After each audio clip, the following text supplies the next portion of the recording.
नमस्कार, आप देख रहे हैं सिटी न्यूज और दिन भर की तमाम खबरों के साथ मैं प्रीति सागर। खबरों में बात करेंगे सबसे पहले आज की सुर्खियों की। गम्हरिया पुलिस ने गला काटकर हत्या करने के मामले का किया खुलासा। घटना में प्रयुक्त चाकू और मोटरसाइकिल समेत 2 गिरफ्तार। टाटा कांड्रा मार्ग पर सड़क पार कर रही एक महिला को अनियंत्रित ट्रक ने रौंदा। घटनास्थल पर हुई महिला की मौत। जमशेदपुर के अधिवक्ताओं ने स्टेट बार काउंसिल के आह्वान पर खुद को काम से रखा अलग। काला बिल्ला लगाकर सरकार के प्रति जताया विरोध। और केंद्रीय वित्त मंत्री ने 2022-23 के लिए 39 लाख करोड़ का बजट किया पेश। Singhbhum chamber of commerce and industries ने यूनियन बजट का किया स्वागत। खबरें अब विस्तार से। गम्हरिया पुलिस ने गला काट कर हत्या करने के मामले का खुलासा किया है। मामले में 2 को गिरफ्तार कर घटना में प्रयुक्त चाकू और मोटरसाइकिल बरामद किया गया। पुराने मनोहरपुर के रहने वाले आशीष, उसके दोस्त पदम लोचन सिंह ने अपने साथियों के साथ मिलकर साजिश के तहत हत्या की गई। आशीष ने नौकरी लगाने के नाम पर पदम लोचन सिंह सरदार को 9,20,000 रुपए दिए थे।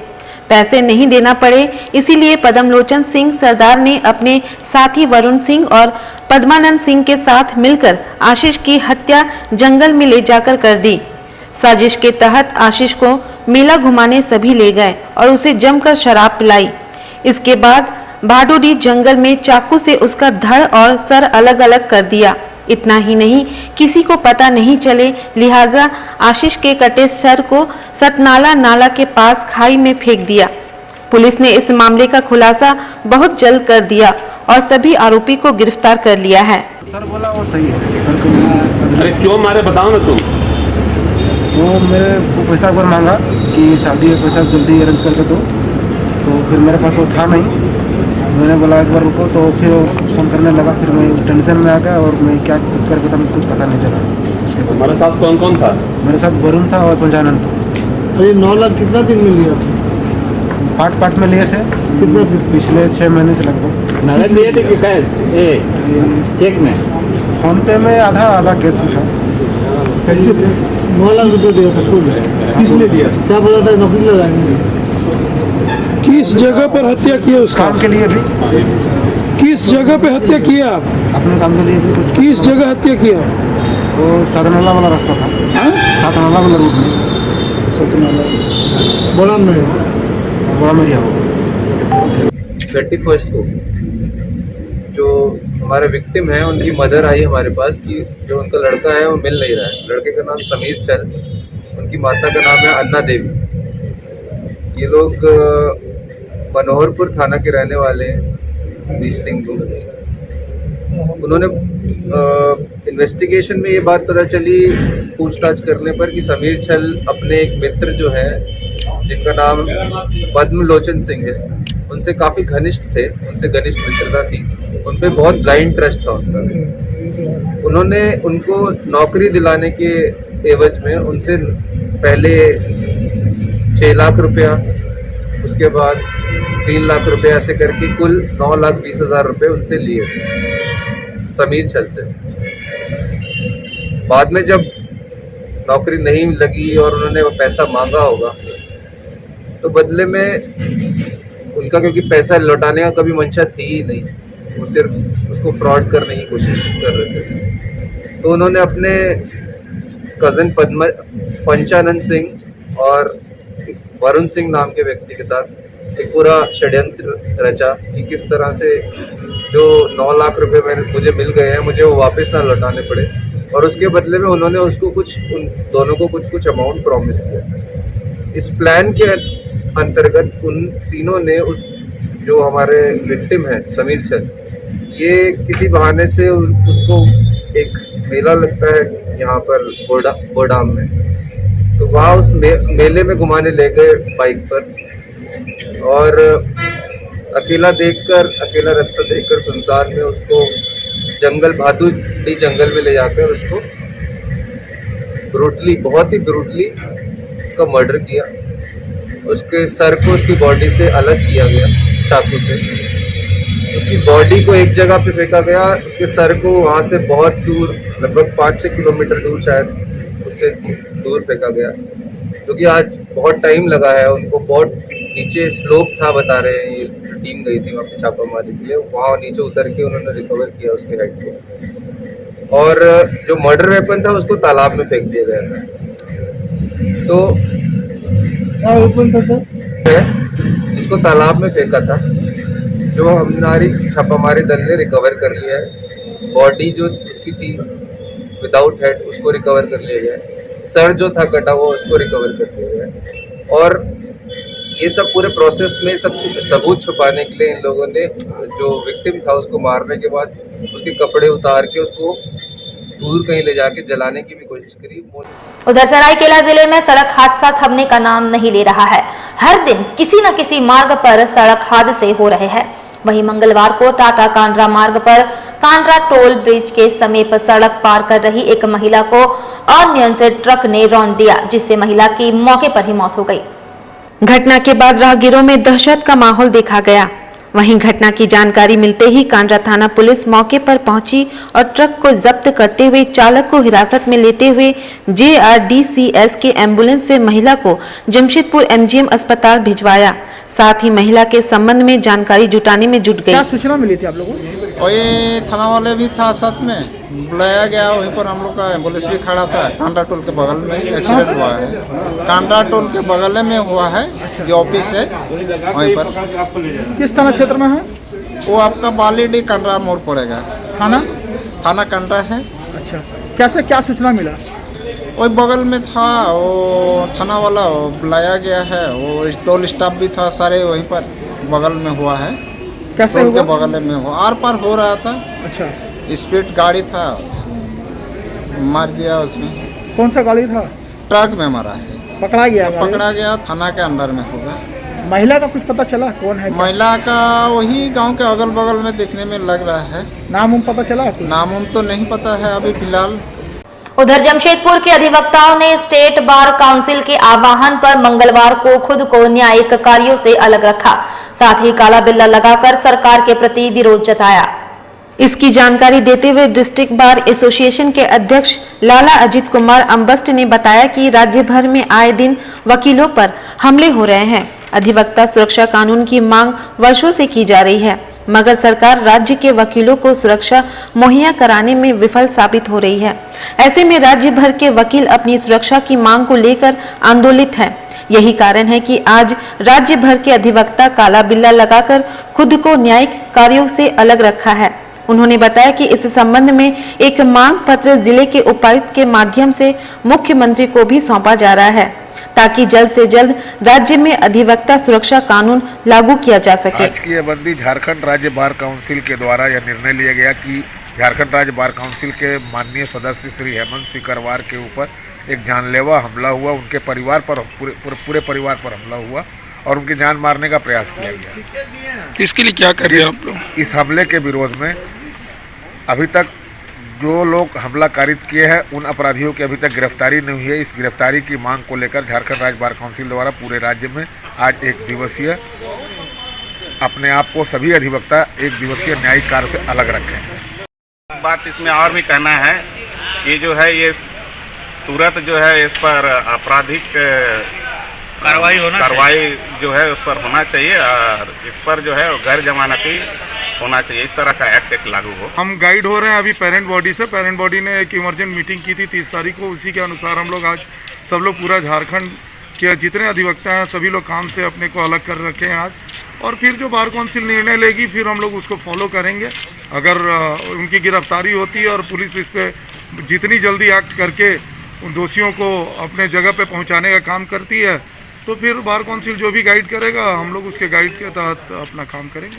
और केंद्रीय वित्त मंत्री डॉक्टर निर्मला सीतारमण द्वारा मंगलवार को 2022-23 के लिए 39 लाख करोड़ का बजट पेश किया गया, जिसमें डिजिटलीकरण को केंद्र में रखा गया है। मंगलवार को पेश किए गए यूनियन बजट का Singhbhum chamber of commerce and industry ने स्वागत किया।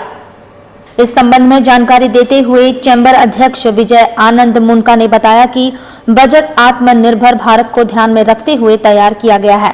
इससे देश का चौमुखी विकास होगा। उन्होंने बताया कि मंगलवार को पेश किए गए बजट से उद्योग में निवेश के अच्छे संकेत मिले हैं। इसके अलावा मजबूत इंफ्रास्ट्रक्चर के भी संकेत मिले हैं। उन्होंने बताया कि बजट में 1 साल के भीतर 25,000 किलोमीटर नेशनल हाईवे के निर्माण का दावा किया गया है, जिससे देश के आर्थिक विकास को गति मिलेगी। स्पेशल इकोनॉमी कॉरिडोर के मार्ग प्रशस्त होंगे। पेयजल के लिए 60,000 करोड़ का प्रावधान बजट में किया गया है। पासपोर्ट के डिजिटलाइजेशन को लेकर बजट में प्रावधान किए गए हैं, जिससे विदेश में रह रहे लोगों की सहूलियत मिलेगी। डिजिटल करेंसी का भी प्रावधान बजट में किया गया है, जो दर्शाता है कि सरकार पैसे बांटने पर भरोसा नहीं करती, बल्कि योजनाओं के माध्यम से देश के विकास को गति देने की ओर अग्रसर है। इससे व्यापार और रोजगार दोनों को लाभ होगा। पब्लिक प्राइवेट पार्टनरशिप मोड में इंफ्रास्ट्रक्चर को मंजूरी दी गई है। वैसे आयकर दाता जिन्होंने 2 साल का रिटर्न दाखिल नहीं किया है, वे फाइन के साथ रिटर्न दाखिल कर सकते हैं। कुल मिलाकर बजट को उन्होंने संतुलित बताया। वहीं आयकर रिटर्न का स्लैब नहीं बढ़ाए जाने पर उन्होंने बताया कि इससे थोड़ी मायूसी हुई है, मगर कुल मिलाकर बजट संतुलित और देश के विकास को गति देने वाला है। वहीं chamber of commerce and industries के उपाध्यक्ष मुकेश मित्तल ने भी बजट की सराहना करते हुए इसे देश के विकास को गति देने वाला बजट बताया। चैम्बर के अन्य पदाधिकारियों ने भी बजट को संतुलित बताया, साथ ही भरोसा जताया कि इससे देश के विकास को गति मिलेगी। व्यापार के साथ रोजगार भी बढ़ेंगे। हालांकि व्यापारियों ने उम्मीद जताई है कि बजट का पूर्ण विश्लेषण करने के बाद यह संभावना है कि आयकर अधिनियम में कुछ बदलाव देखने को मिल सकते हैं। दिए गए परंतु विस्तृत जानकारी नहीं दी गई है। एक जगह निराशा हम लोगों को जरूर हुई कि आयकर का करमुक्त स्लैब को यथावत रखा गया, उसमें कोई चेंजेस की घोषणा नहीं की गई, जबकि महंगाई और इन्फ्लेशन जिस तरीके से हर वर्ष बढ़ रहा है उस आदेश में लगातार वर्षों से मांग की जा रही कि करमुक्त स्लैब का दायरा बढ़ाया जाए। उस जगह हम लोग सब कोई निराश हैं। और एक अच्छी बात और देखने को मिल रही है कि 2 साल पिछले की भी आईटी रिटर्न जो नहीं भर पाए हैं वो फाइन देकर के भर पाएंगे। इस कदम का भी हम लोग स्वागत करते हैं। कुल मिलाकर के बजट अच्छा है, संतुलित है, विकास के प्रति सजग है, विकास के प्रति विकासोन्मुखी है और भारत सरकार ने आत्मनिर्भर भारत के लिए एक सार्थक कदम उठाया है, जिसका हम लोग स्वागत करते हैं।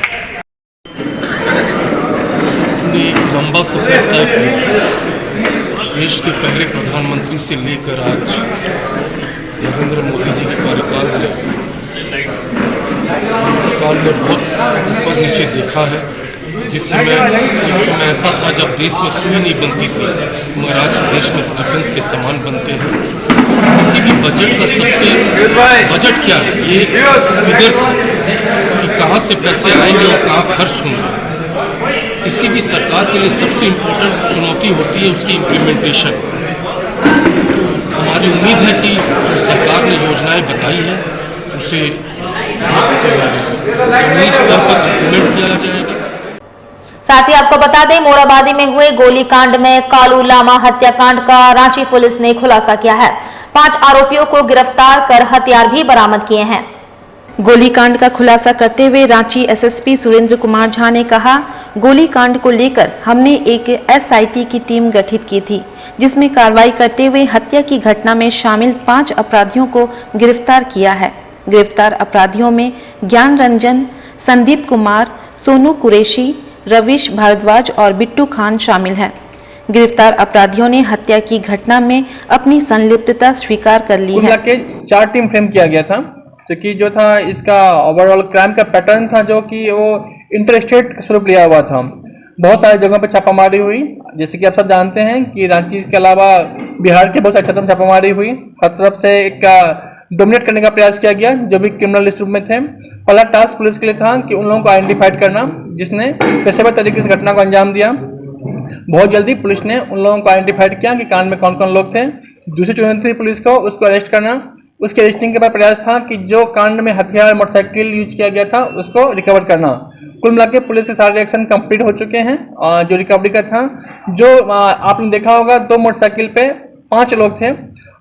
उसमें जो है ज्ञान रंजन, संदीप, सोनू कुरैशी, इन तीनों की अरेस्टिंग हुई है जो उस रोड में थे। साथ ही रविश भारद्वाज नाम का व्यक्ति था जो पूरे प्लानिंग में इन लोगों के साथ दिया था। कांड का कैसे अंजाम दिया जाए, कहाँ पे इन लोगों को आया जाए, कहाँ पे ठहराया जाए, रूट किस से दिया जाए, कैसे इन्फॉर्मेशन पुलिस वालों को दिया जाए। और साथ ही बिट्टू खान जो कि तथाकथित जमीन को लेकर इशू था, जिस तथाकथित लैंड को लेकर, जिसमें कि दो गैंगस्टर के बीच का इशू आ रहा था, तो कहीं न कहीं बिट्टू खान कैसेशन लैंड से रहा है। कुल मिला के अभी 5 लोगों की अरेस्टिंग हो चुकी है और घटना में प्रयुक्त देसी कट्टा आप देख पा रहे होंगे, पिस्टल राउंड्स, और जो आपने बाइक देखा होगा, बाइक की रिकवरी हो गई है। इनफैक्ट फुटेज में आप लोगों ने देखा होगा, जो वस्त्र का इस्तेमाल किए थे, जो जूता इस्तेमाल किया था, उसकी भी रिकवरी हो गई है। अभी 5 लोगों की अरेस्टिंग हुई है और 1-2 लोग और हैं जिसके लिए प्रयास किए जा रहे हैं। मैं उम्मीद करता हूं बहुत जल्दी रिजल्ट आप लोगों के पास होगा। BLI से दुर्व्यवहार के खिलाफ झारखंड विकलांग संस्थान में असंतोष है। जमशेदपुर बीडीओ के खिलाफ कार्रवाई की मांग की गई है।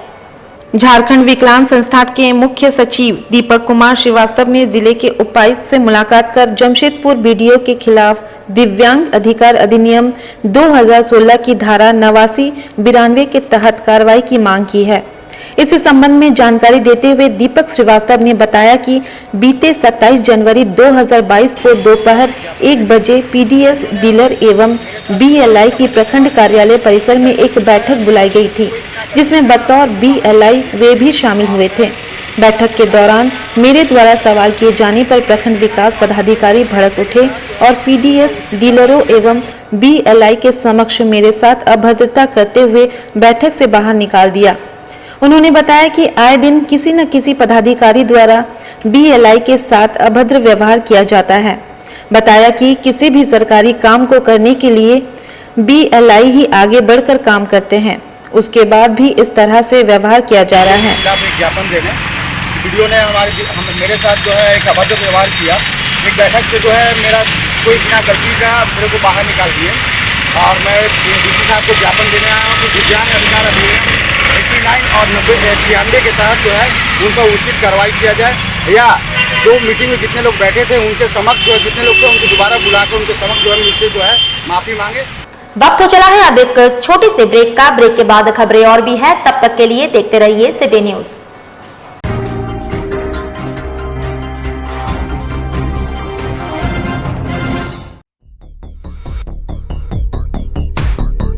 हर आदमी का सपना होता है एक ड्रीम कार।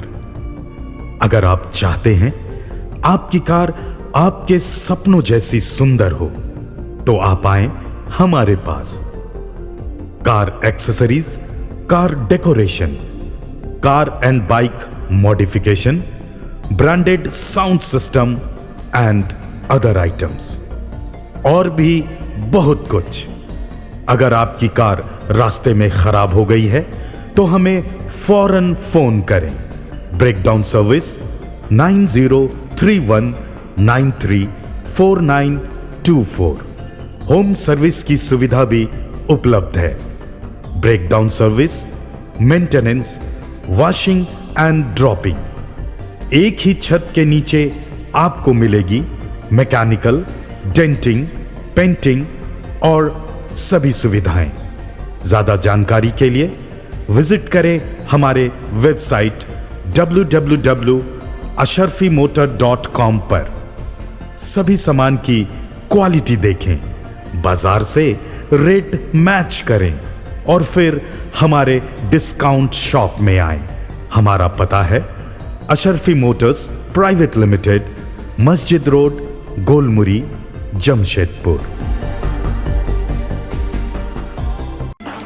अल करीम फास्ट फूड, एक जाना पहचाना नाम, आपके लिए लेकर आया है लजीज व्यंजनों को, वो भी आपके घर के करीब। शहर में विभिन्न स्थानों पर हमारे केटरिंग आपकी सेवा में।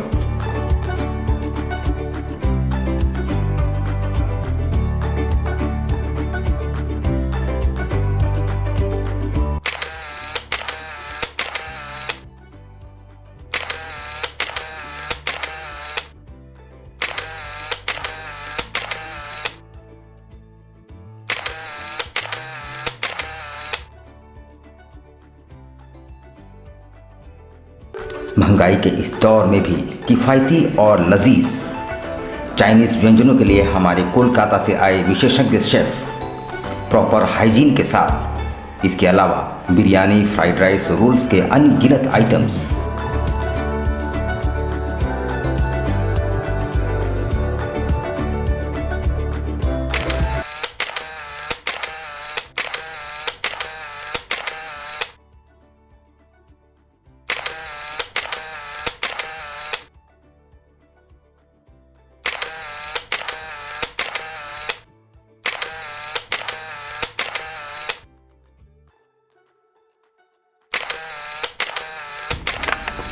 एक बार अवश्य आए अपने परिवार और दोस्तों के साथ। अल करीम फास्ट फूड, बर्थडे, मैरिज और किसी भी ओकेजन के लिए हमसे संपर्क करें। अब बेटियों के लिए ना हो परेशान, विकास ज्वेलर्स लाया है आपकी सभी मुश्किलों का समाधान। ज्वेलरीज, लेडीज वेयर और लेडीज स्पा सैलून एक ही फ्लोर में आपको उपलब्ध होंगी ये सारी सुविधाएं।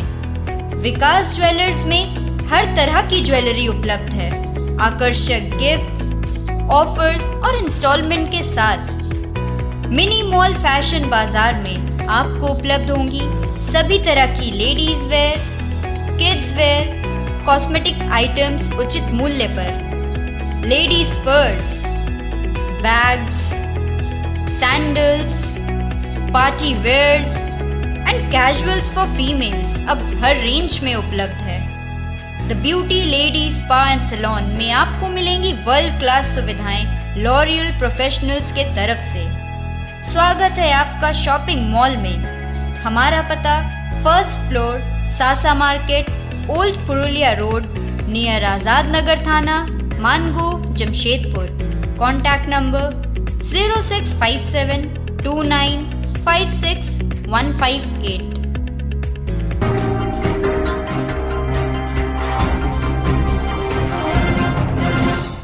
ब्रेक के बाद मैं प्रीति सागर एक बार फिर से आपका स्वागत करती हूं। देश के आम बजट पेश होने के बाद जहां एक तरफ बड़े व्यापारियों ने इसे अच्छा बजट बताया, वहीं छोटे और मध्यम वर्गीय व्यापारियों ने इसे निराशाजनक बजट बताया है। गौरतलब हो कि जमशेदपुर चैम्बर ऑफ कॉमर्स में शहर के तमाम मध्यम वर्गीय व्यापारी जुड़े हैं। इनके अनुसार सरकार से आम नागरिकों के 5 लाख के टैक्स स्लैब को 10 लाख तक किए जाने की उम्मीद थी, लेकिन इसमें कोई बदलाव नहीं किया गया। साथ ही छोटे और मध्यम वर्गीय व्यापारियों को जीएसटी स्लैब में छूट और कमी की उम्मीद थी, जो पूर्ण नहीं हुआ। इस कारण अधिकतर मध्यम वर्गीय व्यापारियों को इस बजट से निराशा मिली है। इन्होंने कहा कि सरकार ने सड़क, परिवहन, भारत रेल के लिए कई नए प्रावधान किए हैं जो स्वागत योग्य हैं, लेकिन छोटे और मध्यम वर्गीय व्यापारियों एवं आम वेतनभोगी नागरिकों के लिए इस बजट में कुछ भी बेहतर नहीं है, जिस कारण वे निराश हैं। स्लैब लाना चाहिए था, 20 लाख से ऊपर और जिसकी इनकम है उसको 30% स्लैब लाना चाहिए था, लेकिन सरकार ने इनकम टैक्स से किसी प्रकार की कोई छूट नहीं दी। दूसरी चीज की 2 साल से कोरोना काल चल रहा है। कोरोना काल में छोटे व्यापारियों की कमर जो है टूट चुकी है। आज बहुत से व्यापारी अपना व्यापारी बंद करके काम की तलाश में है कि हमको कुछ तरह को काम मिल जाए, अपने परिवार का पालन पोषण कर सके। और स्कूल से बच्चों के नाम कट गए हैं, लोग दुकानों का भाड़ा नहीं थे, दुकान खाली हो चुकी है, घर का किराया नहीं दे पाने के कारण घर से उनको बेदखल कर दिया गया, लोग सड़कों पर हैं। सरकार को ये सब चीज के बारे में सोचना चाहिए था और लोगों को राहत देनी चाहिए थी। जीएसटी में जो व्यापारी 1 करोड़ से नीचे टर्नओवर जिनका हो, सरकार को चाहिए था कि उनको कर मुक्त कर देना चाहिए था। किसी भी प्रकार का आपको पेपर रखने की आवश्यकता नहीं है, आपका टर्नओवर 1 करोड़ से नीचे है, लेकिन ऐसा नहीं किया गया। महामारी के बाद जैसी परिस्थिति भारत में उत्पन्न हुई थी, 3-3 महीने तक लगातार लॉकडाउन लगा था, छोटे व्यापारियों का व्यापार पूरी तरह ठप हो गया था। तो इस बजट से व्यापारियों को खासी उम्मीद थी, लेकिन बजट घोषणा होने के बाद व्यापारियों को निराशा हाथ लगी है। निश्चित रूप से जैसे जो इनकम टैक्स का स्लैब है उसमें इनकम टैक्स में छूट की अपेक्षा थी कि छूट का दायरा बढ़ाया जाएगा, लेकिन वह नहीं हुआ। जमशेदपुर के बिष्टपुर क्षेत्र अंतर्गत पार्वती घाट से सटे बस्ती इलाके में इन दिनों गंदगी का अंबार हो गया है, जिससे स्थानीय लोग काफी परेशान हैं। यहाँ डस्टबिन की सुविधा नहीं होने के कारण कचरों का अंबार लग रहा है। गौरतलब हो कि इस क्षेत्र में एक बड़ी आबादी निवास करती है, जिनकी संख्या सैकड़ों में है। मुख्य सड़क से बस्ती के भीतर प्रवेश करने वाले सड़क के दोनों किनारों में कचरों का अंबार लग गया है, जिसमें पानी भी जमा होता है और यहाँ बीमारियां भी पनप रही है। ऐसे में यहाँ के लोग ज्यादा भयभीत हैं। लोगों के अनुसार यहाँ डस्टबिन नहीं होने से लोग अपने घरों के कचरों को सड़क के किनारे फेंकने को मजबूर हैं, जिस कारण लगातार यहाँ कचरों का अंबार लग रहा है। ऐसे में स्थानीयों ने कहा कि अगर क्षेत्र में सरकारी तंत्र के तरफ से डस्टबिन लगाए जाए और नियमित तौर पर उसकी सफाई हो तो बस्ती इलाका स्वच्छ हो सकेगा। यहाँ पे यानी कि नाली में बहुत कचरा रहते हैं और लोग घर के जो आते हैं वो यहाँ पर डस्टबिन नहीं रहने से रोड के किनारे मतलब कि कचरा फेंक देते हैं। तो बराए मेहरबानी यहाँ पे यानी कि डस्टबिन रखवा दीजिए ताकि कचरा जो भी फेंके घर के लोग वो अपने डस्टबिन में डाल दे ताकि यहाँ का रोड साफ सुथरा रहे। इसलिए कहीं देखने के डस्टबिन है नहीं यहाँ पर, यानी कि लोग मतलब कि हमेशा यानी कि जितने भी लोग कचरा फिर कहाँ जाएंगे, घर के जितने कचरे हैं उसमें तो मतलब कि जाएंगे बाहर में नहीं, यहीं पर फेंकेंगे। इसलिए से आप अपील है कि यहाँ पर 2 डस्टबिन यानी रखवा दीजिए ताकि लोग अपना डस्टबिन में ला के कचरा फेंका जाए। 1000 की आबादी में यहाँ पर रोड पे देखते कितना कचरा जमा हुआ है सामने से। यहाँ पर ये डस्टबिन नहीं रहने के कारण में देख रहे कितना कचरा हो रहा है। तो हम लोग अभी जेनेसी से साफ सफाई कर्मचारी आके कर रहे, लेकिन अभी कुछ दिन से मतलब आके थोड़ा बहुत काम करके चल जा रहे हैं, मतलब वैसा सफाई नहीं हो रहा जैसे पहले सफाई होना चाहिए। तो हमको यही निवेदन है कि इस जगह पे रोड को सही से साफ सफाई करके यहाँ पर रहना। क्या कि देखिए बस्ती पे बहुत सा मतलब लेडीज से अपने घर का कचरा रात मतलब नए डस्टबिन रहने से रोड पे डाल दे रहे हैं। मंगलाहाट संघ हुआ 2 गुट। मंगलाहाट फुटपाथ यूनियन जिला प्रशासन के आदेश पर आम बागान मैदान में लगाया गया दुकान। वहीं शिक्षित बेरोजगार मंगलाहाट संघ ने आदेश की धज्जियां उड़ाते हुए साक्षी बाजार में दुकान लगाई। जिला प्रशासन बना मुख्य दर्शक। साक्षी स्थित मंगलाहाट संघ 2 गुट हो गया है। मंगलाहाट फुटपाथ यूनियन ने जिला प्रशासन के आदेश को मानते हुए आम बागान में दुकान लगाया। वहीं शिक्षित बेरोजगार मंगलाहाट संघ ने प्रशासन की आदेश का अवहेलना करते हुए साक्षी बाजार में ही दुकान लगाया। इस पूरे प्रकरण में प्रशासन मुख्य दर्शक बना हुआ है, जिससे मंगलाहाट फुटपाथ यूनियन काफी नाराज है। का मंगलाहाट फुटपाथ यूनियन साक्षी बाजार में हम लोग लगाते थे। अभी प्रशासन का गाइडलाइन को फॉलो करते हुए हम लोग आम बागान में लगा रहे हैं। और आम बागान में अभी हम लोग एक दिन लगाएंगे मंगलाहाट मंगल के दिन, और उसके बाद जो है कस्टमर भी आ रहे हैं। अभी पहला दिन है हमारा, पहला दिन होने की वजह से थोड़ा दुकान कम है। आगे हफ्ता और भी दुकान की संख्या बढ़ेगी। इस तरीके से हम लोग का जो है कि कस्टमर देखिए आना चालू हो गया। कितने दुकान लगे आज? आज अभी हम लोग फिलहाल 30-35 दुकान लगाए हैं। अच्छा। 35 दुकान पहला दिन है, और अभी हम लोग प्रचार करेंगे, सारे दुकानदारों को इन्फॉर्मेशन करेंगे, और जो भी मंगलाहाट से संबंधित है उन लोग को बोलेंगे कि गाइडलाइन को पालन करें। और आम बागान में मंगलाहाट एक दिन लगाइए। और हम लोग प्रशासन का बात 97 से मानते हुए आ रहे हैं। एक दिन बोले थे तो एक ही दिन लगा रहे हैं, और हम लोग प्रशासन को कभी परेशान नहीं करिए। हमेशा हम लोग प्रशासन के साथ में हैं। और साक्षी बाजार में जो लग रहा है ये दूसरा संगठन है। वो लोग लगा रहे हैं जो प्रशासन को भी परेशान कर रहे हैं, पुलिस को भी परेशान कर रहे हैं, सारे लोग को परेशान कर रहे हैं। संगठन का उसका शिक्षित बेरोजगार मंगलाहाट संघ ऐसी कोई नाम है, समझे ना। तो वो लोग अभी भी जो है बाजार में लगा रहे हैं। प्रशासन से अनुरोध है कि सबका व्यवस्था एक जगह करें। मानगो क्षेत्र की विद्युत समस्या के समाधान करने की मांग को लेकर कांग्रेस पार्टी ने कार्यपालक अभियंता को ज्ञापन सौंपा। कांग्रेस पार्टी के कार्यकर्ता मौलाना अंसार खान के नेतृत्व में विद्युत कार्यपालक अभियंता को ज्ञापन सौंपकर मानगो क्षेत्र की विद्युत समस्या के समाधान करने की मांग की गई है। तो बताना चाहूँगा, हमारे स्वास्थ्य मंत्री श्री बन्ना गुप्ता जी के निर्देश अनुसार हम यहाँ पर जो स्कूटी इंजीनियर हैं बिजली विभाग के, उनसे मुलाकात करने के लिए आए हैं। अभी कुछ दिन पहले बहुत लोगों की शिकायत आ रहा था, और शिकायत आया लोगों का, और लोग साथ में भी आए हुए हैं। तो वहाँ पर आपको कुली रोड में ऐसा हुआ है कि तार नीचे झूले हुए हैं, तो वहाँ पर कभी भी हादसा घट सकता है। तो वहाँ पर तार की जगह वहाँ पर केबल लगाया जाए।